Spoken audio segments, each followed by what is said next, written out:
Bonjour, ici Daniel Berger, votre courtier immobilier. Aujourd'hui, on se projette dans 10 ans à savoir qu'est-ce qui est arrivé avec le marché immobilier. Tout de suite après ceci.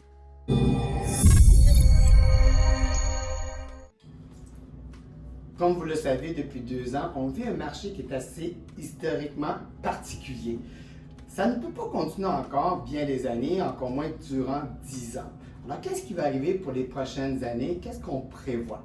Première des choses, on va parler du taux d'intérêt. Le taux d'intérêt est historiquement bas. Il était quand même déjà très bas avant même que la pandémie arrive. La Banque du Canada, tranquillement, commence à augmenter justement le taux d'intérêt de base pour les hypothèques. Toutefois, ils y font de façon prudente parce qu'ils ne veulent pas mettre un stress sur l'économie qui est déjà assez chambranlée pour l'instant. Alors, on ne s'attend pas à avoir des taux d'intérêt qui vont augmenter rapidement. Alors, qu'est-ce qui arrive lorsque les taux d'intérêt demeurent bas? Automatiquement, l'immobilier prend plus de valeur. Il y a une corrélation directe entre les deux. Alors, on s'attend, à cause des taux d'intérêt qui sont quand même assez bas encore, selon les statistiques, selon les prévisions encore pour quelques années du moins, que l'immobilier va être supporté par les taux d'intérêt plus bas. L'autre chose, on parle de démographie. On parle que la démographie, bien entendu, c'est des groupes d'âge. On va tous vieillir. C'est la seule justice qu'on a sur Terre. Aujourd'hui, j'ai 55 ans. Dans 10 ans, je vais avoir 65 ans.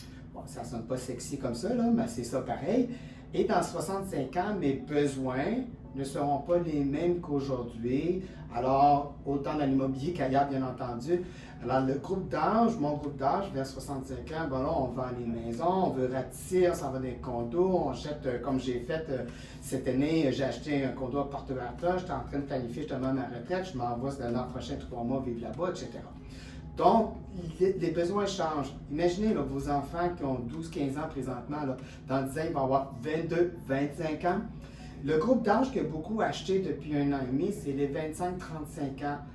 Eux, ils vont avoir 35-45 ans. Fait que vous voyez là, que toutes ces demandes, ces besoins-là vont changer. Fait que il y a un impact directement sur le marché immobilier. Il ne faut pas oublier que plus qu'il y a eu de premiers acheteurs, plus qu'il va y avoir de deuxièmes acheteurs. C'est beaucoup plus facile d'acheter une propriété si on a acheté notre première propriété il y a 4-5 ans versus que ce soit la première.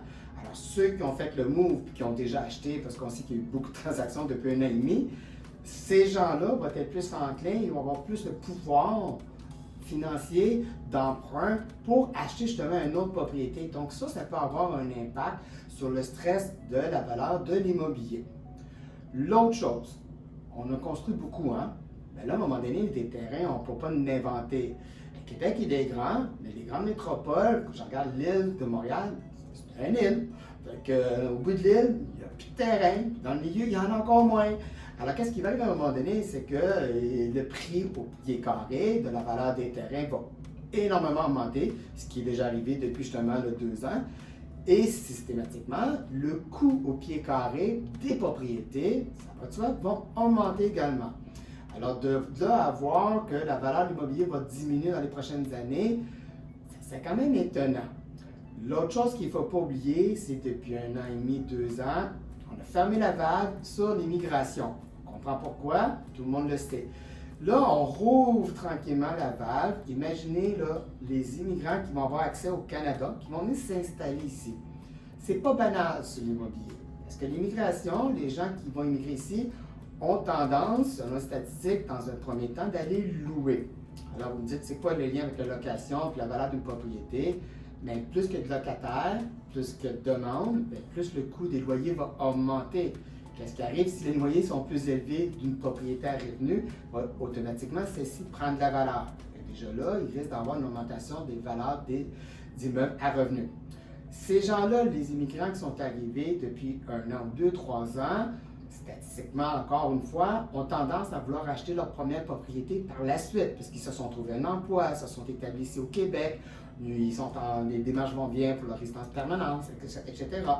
Donc, plus d'acheteurs qui pourraient arriver sur le marché, justement, parce qu'on a eu plus d'immigrants, là, quelques années, puis ils arrivent sur le marché d'acheteurs. Les premiers acheteurs, que ce soit des immigrants ou des gens qui sont déjà canadiens, peu importe, les premiers acheteurs, c'est le départ de l'immobilier pour toutes les transactions qui suivent. Parce que le premier acheteur va acheter une maison en moyenne de 350 000 et lui, le vendeur, il va acheter sa deuxième maison en moyenne de 500 000 et etc.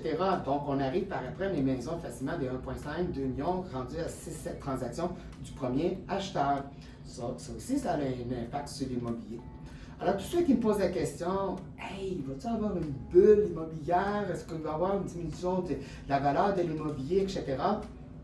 Personnellement, je n'ai toujours pas de boule de cristal, je la cherche encore. Personnellement, ça serait très étonnant de voir une diminution de la valeur de ce que vous avez acheté récemment, même avec les surenchères et les offres multiples qu'on a vues dernièrement. Parce que, justement, pour les raisons que je viens de vous énumérer. Mais si je vous dis, donnez-moi 300 000 en placement et que je vous reviens dans 2 ans et je vous dis, bonne nouvelle, pendant 2 ans, vous avez fait 30 de rendement, 15 15 on dit, yes. Puis là, la troisième année, vous avez fait 3 mais là, vous ne pourrez pas être déçu parce qu'en bout de ligne, sur 3 ans, vous avez fait 33 Alors, l'augmentation qu'on a vécue les dernières années, qu'on vit encore présentement, c'est de l'acquis. Alors, la propriété a pris cette valeur-là.